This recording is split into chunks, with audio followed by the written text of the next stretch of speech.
Então, pessoal, bom dia, boa tarde, boa noite. Vamos começar mais um episódio do nosso OceanCast. Vamos acrescentar mais uma gotinha no nosso oceano de conhecimentos hoje. Então, o episódio de hoje a gente vai tratar um pouco de inteligência artificial, algumas revoluções recentes que tiveram no mercado. E comigo aqui hoje, né, eu, professor Rubem Marneto, professor da Universidade do Estado do Amazonas e também professor do projeto Samsung Ocean. Aqui comigo, professor Thiago. Obrigado, professor Thiago, por ter vindo. Professor Thiago também, que atua com inteligência artificial e vai falar um pouco da área específica dele de atuação, de algumas revoluções que tiveram no mercado. Então, Thiago, para o público entender melhor, né, com quem a gente está falando, me fala um pouquinho mais da tua formação, o que exatamente que tu estuda, o que tu faz, qual é o teu ganha-pão, cara? Então, certo. Pode começar aí. Beleza. Bem, Rubem, agradeço aí pelo convite, né? Muito bom estar aqui podendo falar para a nossa audiência. Meu nome é Thiago, eu sou professor, como foi dito, da Universidade do Estado do Amazonas, do curso de Engenharia da Computação, e também sou pesquisador do Samsung Ocean, que fica aqui em Manaus também. Em termos da minha formação, eu sou formado na área de computação, então fiz bacharelado, especialização, mestrado, doutorado na área de informática, e atualmente eu estou fazendo meu pós-doutorado na Universidade de Roma. Pós-doutorado, só para a audiência ficar sabendo, Thiago, o que é esse pós-doutorado e em que esse pós-doutorado, qual seria o tema geral? Assim? Tá, o que é um pós-doutorado, né? Um pós-doutorado, dependendo da fase da carreira do pesquisador, tem alguns papéis distintos, né? No meu caso, funciona como se fosse um professor visitante. Então, geralmente, a gente passa um período numa outra universidade exatamente para poder fazer um intercâmbio, você aumentar seu network, compartilhar experiências, trazer essas experiências localmente, exportar um pouco também do conhecimento que a gente produz localmente em outros estados ou mesmo em outros países, né? Então a gente pode dizer que é uma forma profissional de trocar uma ideia, trocar, né, um conhecimento. Né? Isso. Legal, Thiago. E, Thiago, só para a nossa audiência entender melhor também, né? Porque às vezes, sempre o meu receio, às vezes até quando eu falo da minha formação também, é acharem que eu tinha 5 anos de idade, já programava e já estudava horrores, o que não era verdade. Eu caía no chão como qualquer criança normal, subia em árvore e tal. Então, Thiago, como é que começou? Como é que tu caiu nessa área de inteligência artificial, computação, né? Era um desejo desde criança que surgiu em algum momento? Ou foi uma coisa que mais tardia? Fala um pouco da tua trajetória aí para o nosso público. Tá. A minha escolha no período de vestibular, veja, primeiro que eu não sou tipicamente um nerd, né? Assim, sempre gostei de estudar, mas talvez não tenha aquele comportamento e aqueles gostos que os nerds usualmente têm.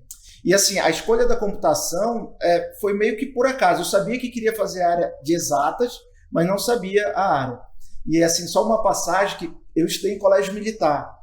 E aí, ao chegar no 3º ano, eu fiz a escola de cadetes, então eu nem fiz vestibular. O vestibular que eu ia fazer era para engenharia civil. Como eu fui para a escola de cadetes, acabei não fazendo. Aí acabei não querendo seguir a carreira, voltei para Manaus e aí resolvi fazer o vestibular para processamento de dados. Então, eventualmente, se eu não tivesse feito essa transição, hoje eu era um engenheiro civil e não um profissional de informática, né? Mas é isso, eu sabia que queria a área de exatas e acabou sendo essa escolha. Mas rapidão, Thiago, nesse ponto assim, né? De onde vem esse porquê querer ser da área? Eu vou explicar melhor a minha pergunta. Porque quando eu escolhi também, lá atrás, né, quando eu estava na época da escola, eu me lembro que eu fui guiado praticamente por nada e eu também escolhi como primeiro curso de engenharia civil.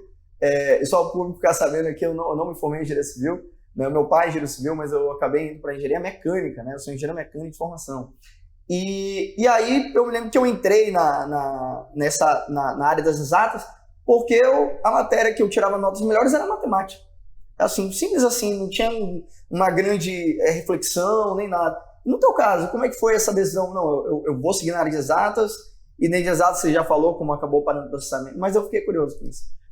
No meu caso foi muito parecido. Eu tinha mais facilidade de matemática no antigo, hoje ensino médio, né? Então sempre tive facilidade matemática, física e química, então eu sabia que de alguma maneira eu iria A área de saúde, então, sei lá, seguir uma carreira como de medicina, de odonto, nunca me atraiu, assim. Então, e a área de humanas, quer dizer, a área de humanas ainda tem um senão, né? Porque inicialmente eu fiz para processamento de dados, o vestibular, e no ano seguinte eu fiz outro vestibular para o curso de Direito também da Federal, o que eu acabei cursando os dois meio que em paralelo. Então, de alguma forma, eu ainda tenho um pezinho hoje ainda também na área de humanas, uma vez que eu sou formado aí em Direito, sou advogado também. Tem tudo a ver com o que a gente vai falar daqui a pouco, né? Tem relação também.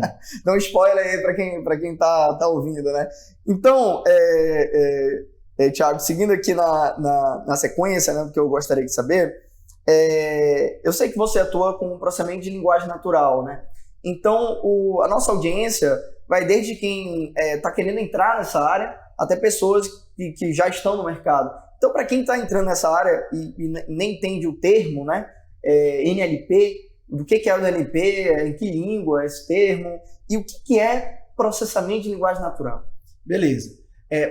Processamento de linguagem natural, a gente pode entender o seguinte: são softwares, programas, algoritmos que conseguem receber texto como entrada e eles conseguem, a partir desse texto, processar e fazer algumas análises. Então, por exemplo, no dia a dia a gente utiliza texto, só que esse processamento quem faz é o ser humano. Então, por exemplo, quando você está aprendendo um idioma, você vai falar com alguém de um outro país, você pensa numa frase, traduz na sua cabeça, ou você está lendo um texto, você traduz. Então, isso é uma tarefa, é uma operação que você faz. Na hora que você lê um texto longo, aí às vezes você tem que fazer um resumo disso em um parágrafo. Isso é um processo de sumarização, de resumo, né? Você resumir as coisas. Isso também tem a ver com processamento de linguagem natural. Quando você pega, por exemplo, já falei das traduções, mas, por exemplo, em processamento de linguagem natural, a gente muitas vezes precisa identificar, fazer uma análise sintática, morfológica do texto, para identificar o que é adjetivo, o que é verbo, e a partir daí a gente gera um monte de outras informações. Só para citar um exemplo, hoje em dia é muito comum as pessoas publicarem comentários na web, nas redes sociais. E esse dado publicado ele é muito importante para empresas, governo, para profissionais liberais. Então, a área de processamento de linguagem natural, ela tem técnicas que conseguem capturar esse texto, processar e, a partir daí, por exemplo, identificar, a partir de um comentário de um usuário, saber o que ele fala de positivo, o que ele fala de negativo, gerar resumos, fazer comparações, pegar o que a pessoa escreveu ali para indicar que é um problema, o que é um erro.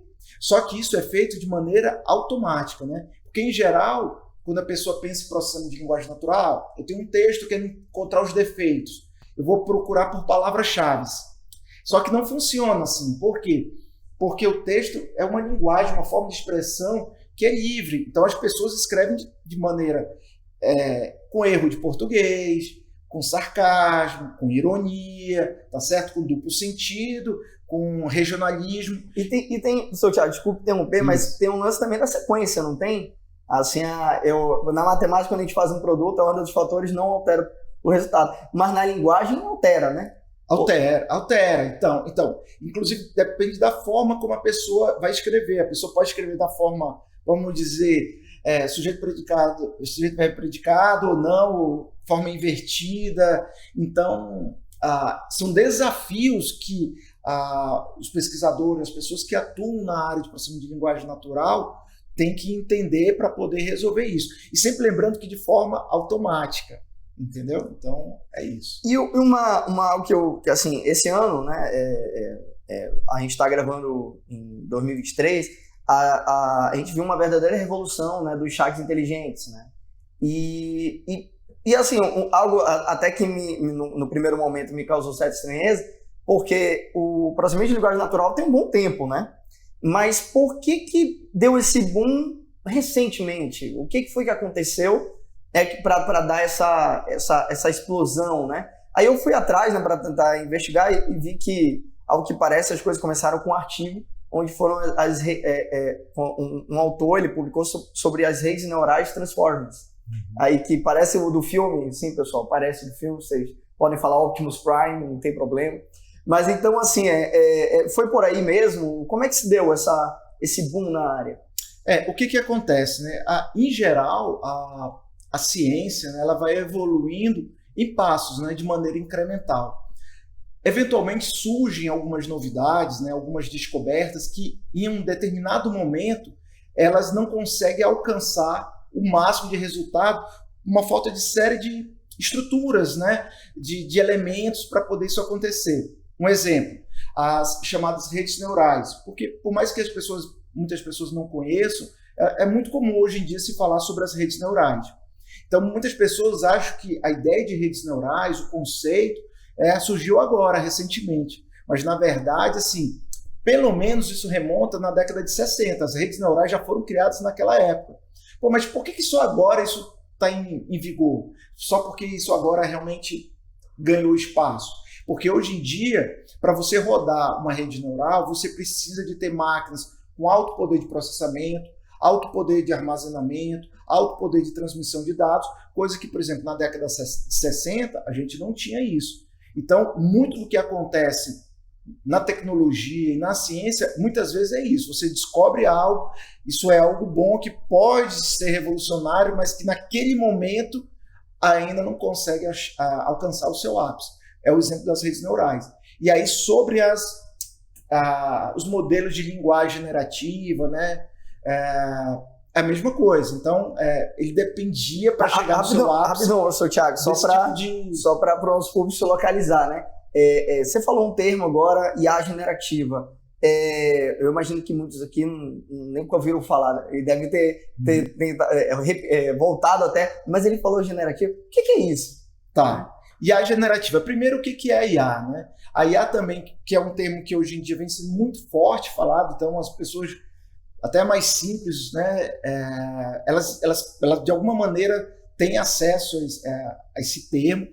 E a IA é a mesma coisa. A IA é bastante antiga, né? Então não surgiu de agora. Mas exatamente hoje em dia a gente tem estrutura para que ela possa se desenvolver. Basicamente, a IA é a ideia de você fazer uma simulação, ou seja, você tem um algoritmo ou um software, um programa que consiga meio que simular o comportamento humano com base nos dados. Então, é como se fosse uma tomada de decisão, um reconhecimento de padrão, você fazendo isso automaticamente através de um software, através de um algoritmo.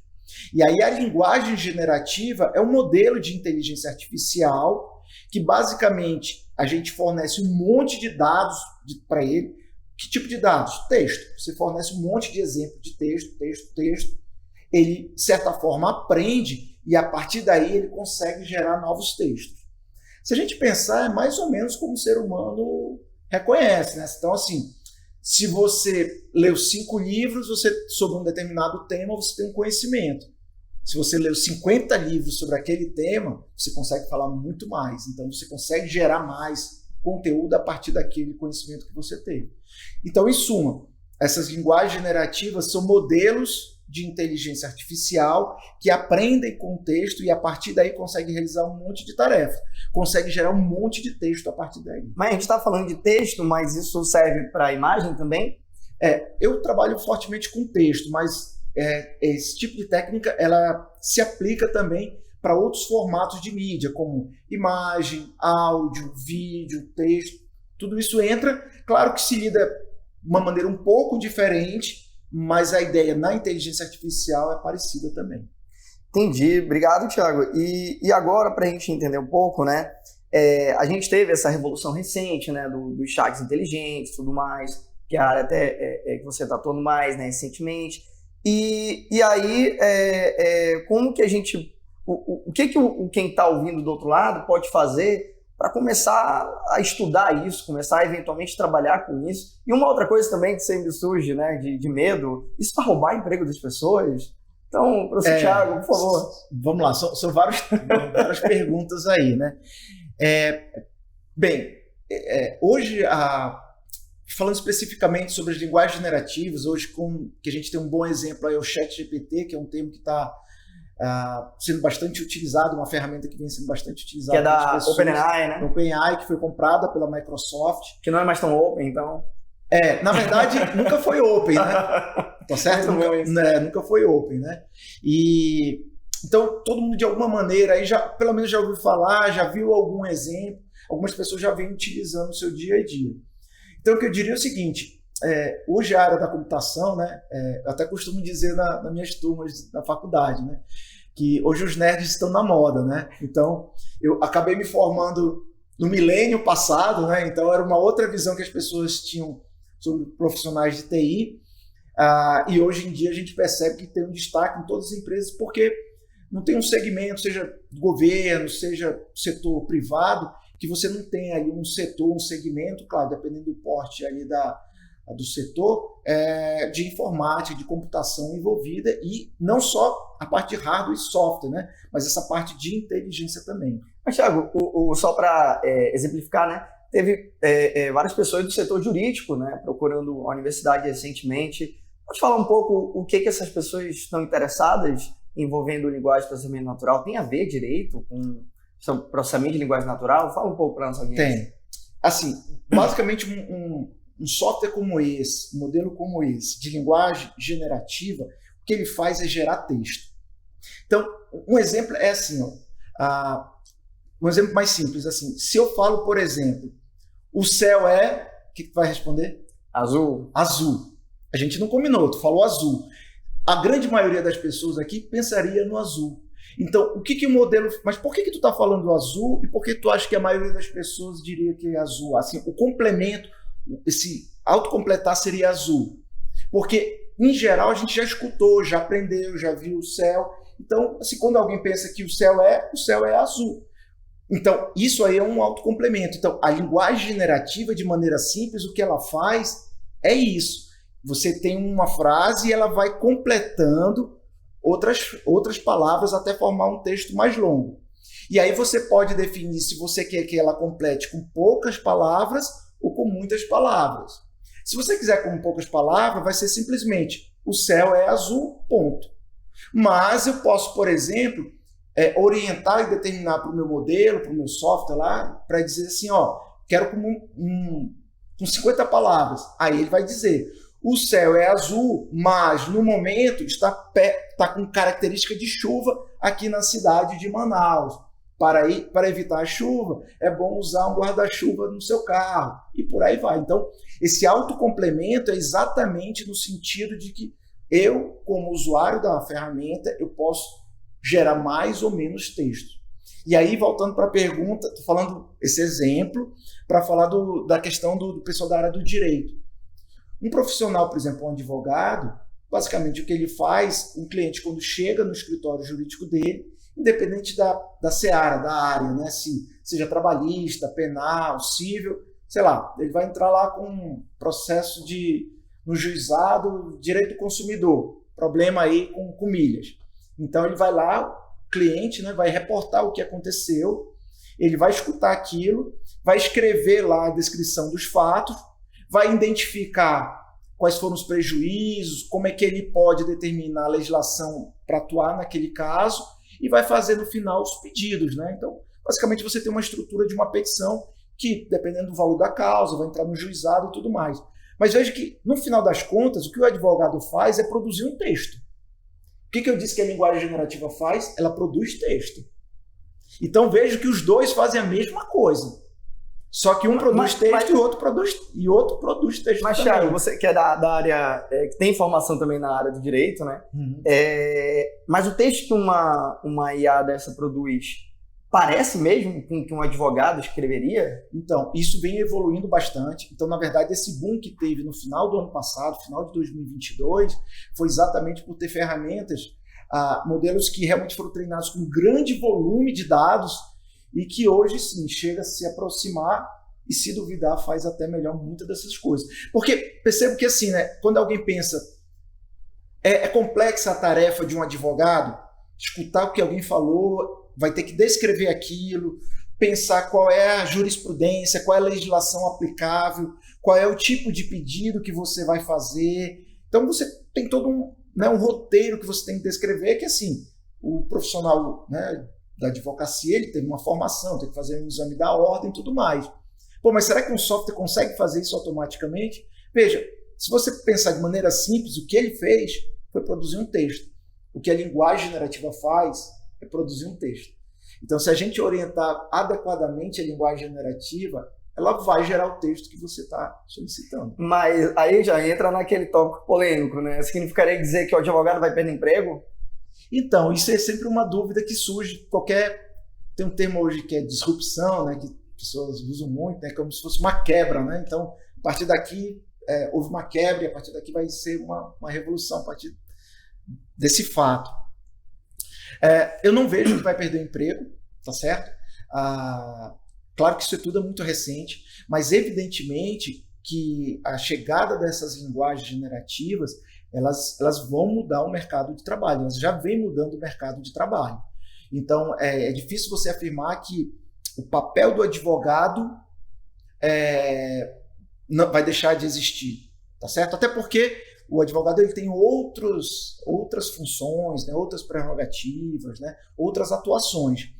Mas um advogado que conhece as linguagens generativas, não estou dizendo como desenvolvedor, mas como usuário, sabe se utilizar dessas ferramentas, ele consegue ser muito mais produtivo que um advogado que não. Porque basta pensar o seguinte, que tem parte de texto que são sempre iguais. Então, assim, bora tentar fazer uma analogia. E aí você me disse se é uma analogia razoável. Seria o equivalente a uma fábrica que tem uma linha de produção, que tem braço robótico, que vai produzir lá, e uma fábrica que não tem braço robótico. Seria mais ou menos isso? Quer dizer que essa que resolveu aderir àquela tecnologia da automação, ela vai ter uma produtividade e, eventualmente, aquela que não vem a aderir vai ter menos produtividade e pode, eventualmente, até sair do mercado. Seria alguma coisa nessa direção? Sem dúvida. Sem dúvida, sim. Você consegue, uma vez que você domina esse tipo de ferramenta, você consegue ser muito mais produtivo, porque, claro, aí vem um aspecto importante. Por exemplo, o que é dominar? Por exemplo, é você saber pedir adequadamente para a ferramenta. Isso é um termo que a gente costuma chamar de prompt, né? Prompt é o que você vai perguntar. Então, você tem que saber fazer a pergunta, fazer o pedido para que o software, né, gere lá o texto que você estava aguardando. Inclusive eu vi que isso é um nome de uma... Eu não sei se isso vai vingar, né? Mas estão chamando isso de engenharia de prompt, não é isso? Engenharia de prompt. E para quem está ouvindo, que é, interessante isso, é uma área interessante para começar a estudar, fazer uns cursos. Então, assim, e para o nosso público entender, seria estudar para saber como pedir para IA? Seria isso mesmo? Exatamente. Então, engenharia de prompt, vamos dizer, é o papel de alguém que vai fazer uma requisição, vai fazer um pedido, vai determinar uma ordem para o modelo, lá para a ferramenta de linguagem generativa, para realizar alguma coisa. Mas você tem que saber como pedir, tá certo? Então, você usar os termos, porque em geral, só para dar um exemplo, né? Se você só pedir, ele pode ficar na dúvida do que você faz, especialmente porque a nossa linguagem ela é ambígua, tá certo? Então, às vezes, dependendo do contexto, tem um significado ou não. Então, por exemplo, inclusive nas próprias ferramentas, elas orientam como você pode escrever esse prompt, que é o pedido. Então, se você fizer uma descrição correta, der um exemplo e disser como é o que você quer, o formato, o texto sai exatamente como você pediu, dentro daquele foco e com o formato adequado. Só para entender, o que é o formato? Me diga aí 3 nomes de time de futebol. Ele vai dizer 3 nomes de time de futebol. Só que eu posso dizer assim, me dê 3 nomes de futebol na forma de lista, na forma de bullets, numerados, ou então faça uma ordenação alfabética dos nomes dos times. Então ele mesmo vai fazer isso. Como eu posso pedir para me diga como é que está o Campeonato Brasileiro agora e faça uma poesia disso? Posso pedir também, né? Na forma de uma poesia? Pode. Aí é interessante porque, em geral, a IA ela tem alguns aspectos éticos que ela tem que lidar com isso. Isso aí é uma conversa à parte. E aí, assim, como eu falei, né? Falei assim, quando alguém pergunta, o céu o complemento de seria azul, é o que seria mais óbvio. É como se a gente dissesse assim, a criatividade baixa. Mas se eu dissesse assim, Ribamar, completa essa frase, mas seja criativo. O céu é laranja no pôr do sol. Exatamente. Ou seja, aí você já saiu do que seria o esperado sem criatividade para uma criatividade alta. Então, por exemplo, a geração de uma poesia demanda que você tenha uma certa criatividade. Isso aí, por exemplo, você pode, inclusive, configurar nas ferramentas, que é o que a gente mede através, chama de temperatura, mas aí um termo que foi traduzido em português como alucinação. Então, quando vocês ouvirem o termo alucinação, não é que a IA está ficando doida, é exatamente o grau de liberdade que você vai dar para a IA. Quanto, por exemplo, a alucinação, que a gente mede, por exemplo, pela temperatura. Se você diz que a temperatura é 0, ele vai te dizer o que é mais provável, porque, no final das contas, tudo é probabilidade. Então, tem um complemento da frase, ele tem um conjunto de palavras que ele poderia utilizar ali. A palavra com maior probabilidade é a menos criativa, é o que as pessoas mais usam. Então, Thiago, dá um exemplo aí para o nosso ouvinte, um exemplo assim simples, o que seria uma IA generativa alucinando? Então, alucinando bem, você hoje em dia, por exemplo, tem a geração de, você falou de poesias, mas geração inclusive de músicas, letras de música. Então, eventualmente, eu posso dizer o seguinte, eu escolho um tema, eventualmente eu posso até mostrar um exemplo, então eu descrevo um exemplo, pego uma música, sei lá, de alguma banda que eu goste, e aí eu digo assim, alucina. Então, sei lá, aí eu coloco uma temperatura alta e aí ele vai gerar uma coisa bastante diferente do que eu estou pedindo. Bastante improvável até. Mas coisa improvável. Então a alucinação pode ser boa, mas pode ser ruim também? Então, porque assim, muitas pessoas quando falam da IA, quando a gente fala por aí, a pessoa diz, mas a IA não tem criatividade. Veja, essa questão da alucinação, de certa maneira, sob um ponto de vista, é a criatividade que você pode dar à IA. Interessante. Né? Assim, claro que tudo, no final das contas, lá embaixo, que ninguém precisa saber, é baseado em matemática, nas probabilidades. Tá certo? Ou seja, o que é menos provável de acontecer é o mais alucinado. Tá certo? É algo então seria mais inesperado de acontecer. O céu é carro. O céu é carro. Tá certo? Precisaria ter muita criatividade para continuar completando essa frase, né? Mas poderia ser um trecho de uma música. Um trecho de uma música. Que legal, o céu é carro. Pô, aí a pessoa já... eu não tenho essa alucinação toda, né? Mas é isso. Assim, a chance do complemento dessa frase ser um carro, a palavra carro, a probabilidade é muito baixa. É muito baixa. Então, muito provavelmente, se você colocar alucinação baixa, na prática, ele vai pegar os termos mais prováveis de acontecer, de serem a sequência. No final das contas, o que a gente está falando é sequência de termos. Então, o complemento.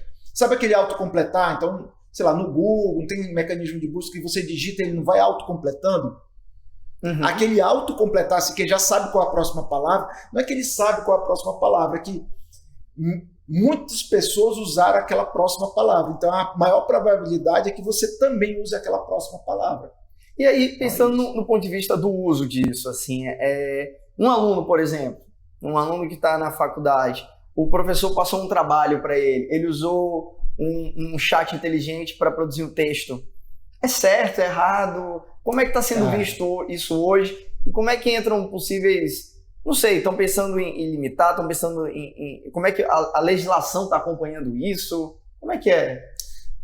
O uso, por exemplo, dessas linguagens generativas, essas linguagens, novamente, são muito poderosas. Então, a gente está falando de texto, mas, por exemplo, ela é capaz, por exemplo, de escrever códigos de programas. Então, ela gera software. Então, é um software que gera software.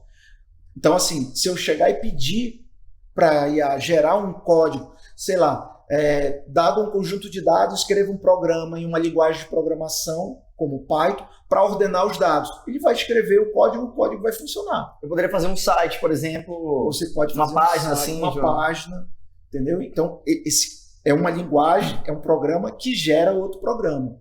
Então, como é que isso é usado, ou pode ser usado? Isso em sala de aula, né? Aí depende, assim, a tecnologia ela não é boa nem ruim. Depende como você vai utilizar. Eu adoro isso, né? Seria tipo a criação do avião, né? Do avião, né? Assim, da energia nuclear, tá certo? Então, dependendo é a mesma coisa. Então, hoje, assim, talvez a gente ainda está nos primórdios de uma discussão, inclusive acadêmica, né? De saber como usar isso. Então, todo mundo tem que se adaptar. Tanto os professores, então, por exemplo, se eu sou professor, eu não posso simplesmente passar um exercício desse tipo para o aluno, que se ele pegar essa descrição né? Escreva um programa em Python para ordenar um conjunto de números.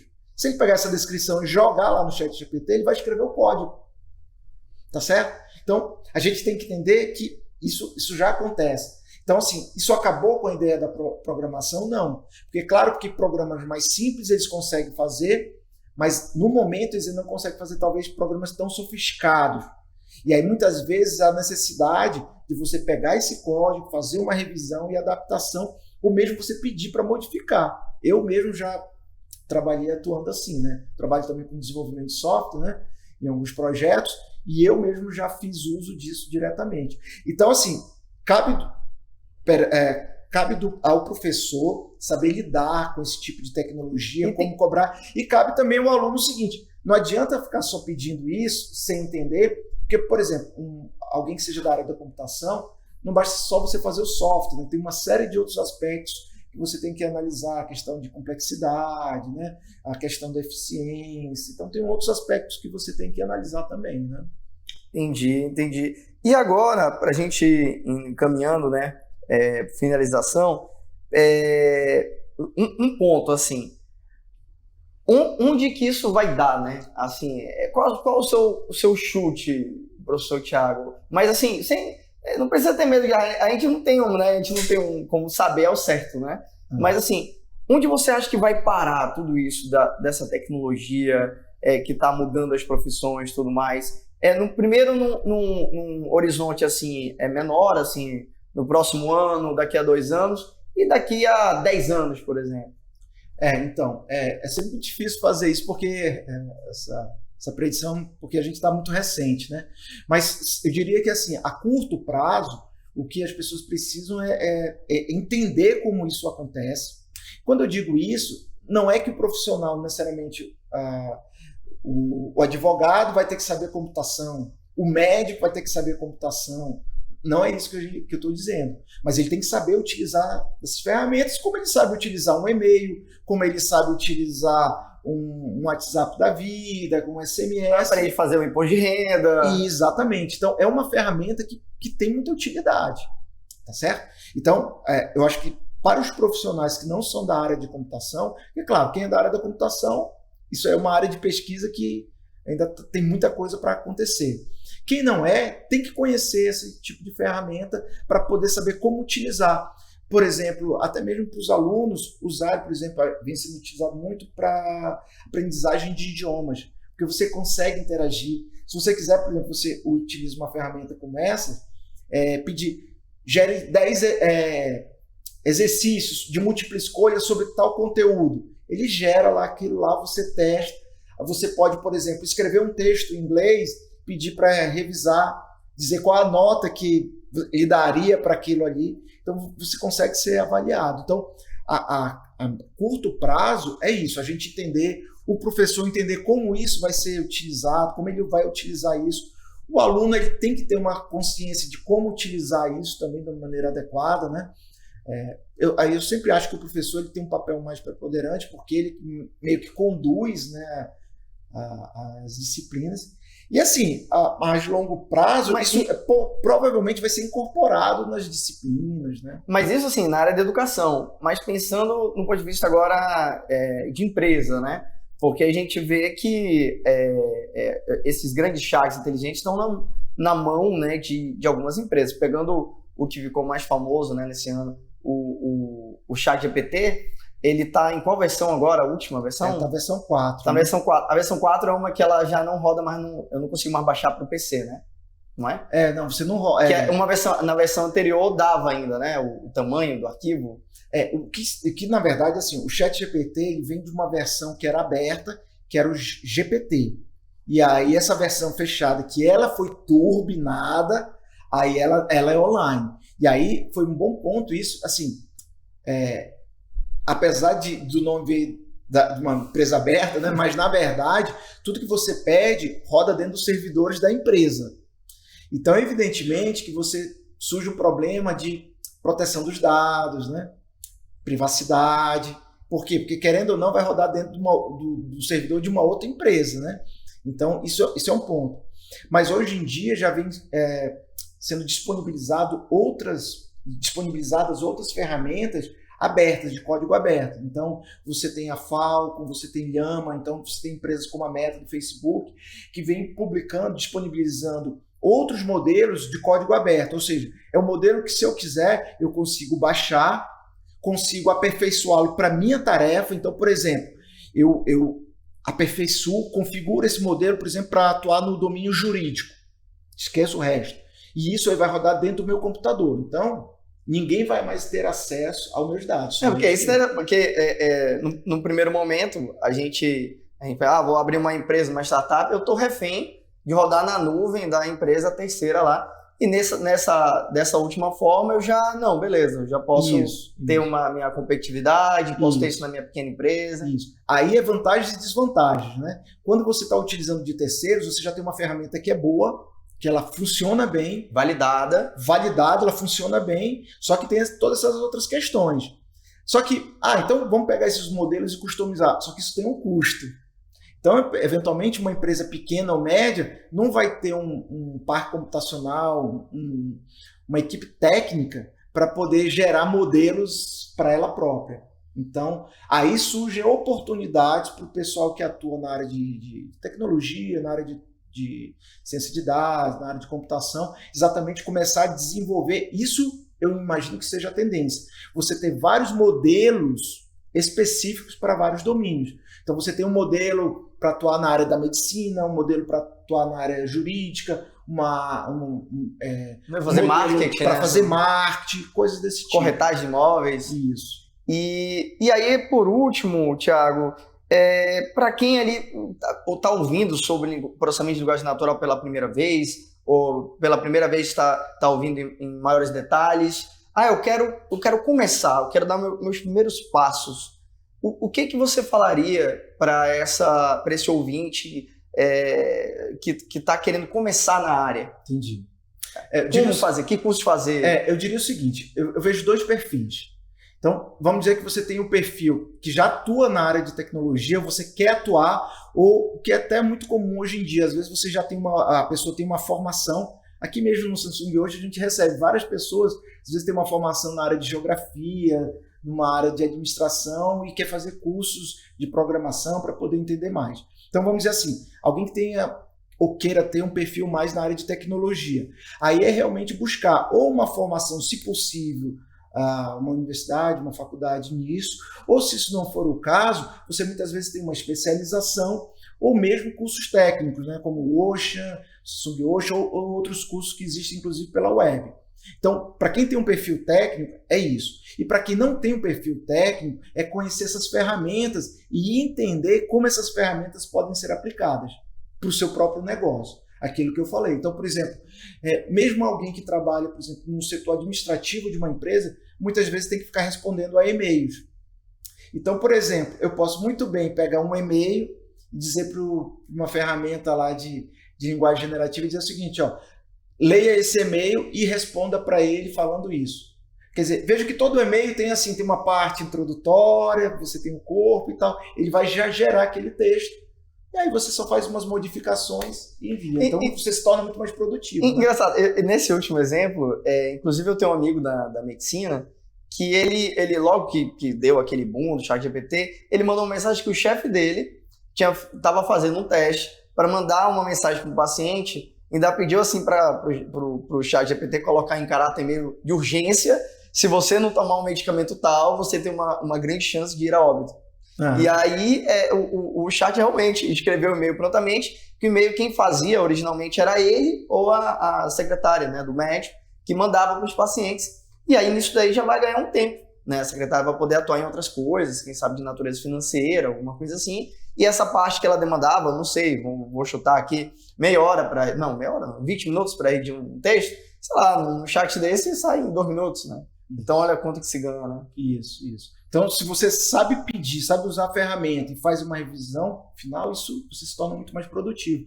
Então, assim, qual seria a minha sugestão? Alguém que é da área de tecnologia, na área de TI, ou pretende migrar, é realmente ter uma formação, conhecer o que está por trás das ferramentas, como elas são construídas. Então, isso realmente demanda um maior tempo de formação, tá certo? Mas sem dúvida é um mercado em aberto. E seria um mercado quente? Totalmente quente, né? Veja esse exemplo que eu mencionei, né? Então, você tem muitos modelos hoje em aberto que você vai customizar, desenvolver para cada um domínio. Então, por exemplo, eu posso hoje pegar esses modelos abertos, que são gratuitos, e aí vou especializá-lo na área jurídica, ou na área contábil, ou na área de turismo, entendeu? Então, isso tudo eu consigo fazer.